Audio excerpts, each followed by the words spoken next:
Tuelekee kaunti ya Kilifi mtazamaji, ambapo wazee wa kaya kutoka kaunti ya Kilifi wamezindua kampeni dhidi ya mimba za mapema, wakibaini kuwa kwa muda mrefu swala hilo limekuwa tatizo katika kaunti hiyo. Aidha, wameshikilia kuwa ni bora malezi yaimarishwe na uwajibikaji kuwepo iwapo wanapania kushinda vita hivyo, huku umma ukishauriwa kujiunga nao katika kufanikisha vita hivyo. Ukanda wa Pwani umekuwa ukishuhudia ongezeko katika mimba za mapema, kaunti ya Kilifi ikiandikisha 21% ya watoto wa kike kujifungua.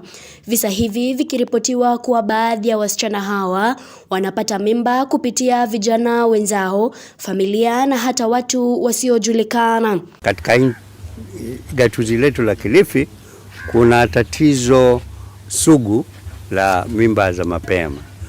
Binti zetu kwa muda mrefu tu wamekuwa wakiwa na matatizo haya ya kupewa mimba za mapema na vijana, na mara nyingine na wazee, na mara nyingine hata wazazi wao. Tatizo hili lilipelekea muungano wa wazee wa kaya wa Mijikenda katika kaunti ya Kilifi kuungana pamoja na kuzindua kampeni ya kukomesha mimba hizi za mapema, kwani limekuwa donda sugu katika maeneo hayo licha ya juhudi za ukaribu sana. Sasa wakionya kuwa wanaotekeleza visa hivi watashughulikiwa ipasavyo. Tatizo hili limeendelea kwa muda mrefu, tumelipigania, tumelipiga vita muda mrefu, tumelivalia njuga kwa muda mrefu, lakini bado halijaweza kupungua kiasi ambacho sisi tunataka. Sasa leo wazee wa Mijikenda ambao wamekongamana hapa wamekuja kwa sauti moja kuweza kulikemea jambo hili.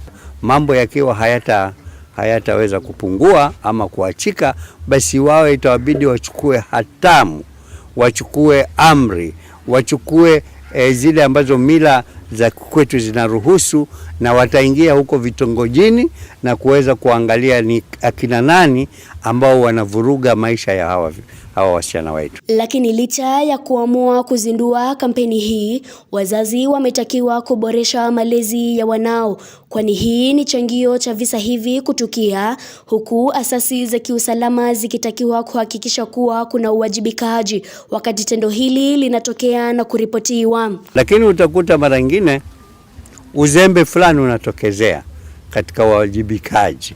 Ndio sababu unaona ili tatizo limekuwa hapo kwa muda mrefu. Ya pili ni malezi. Malezi yetu yamekuwa kwa sasa hivi yanachangia hali kubwa sana. Mambo haya yanafanyika katika jamii yetu, lakini ukimya umezidi.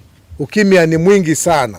Sasa tumesema kwamba hili si jambo ambalo tunangojea watu wengine waje watusaidie ili tulishughulikie. Aidha, umma umeshauriwa kuzidi kuripoti visa hivi kwa wakati, haswa visa hivi vikishuhudiwa katika jamii. Hali sio mbaya vile, hamasa inaendelea na wanajamii wanaweza kupokea hamasa, vile wanaweza kuripoti hizi cases. Sasa tukiangalia takwimu tunaona kwamba cases nyingi zinakuwa reported kama hapo awali. Hiyo inamaanisha kwamba hamasa inafanyika vizuri. Basi tukishirikiana na wazee hawa pamoja na jamii, tukizidisha hamasa kwa jamii, tutaenda kupunguza zaidi kesi hizi hapa Magarini. Mary Kyalo, Undugu TV.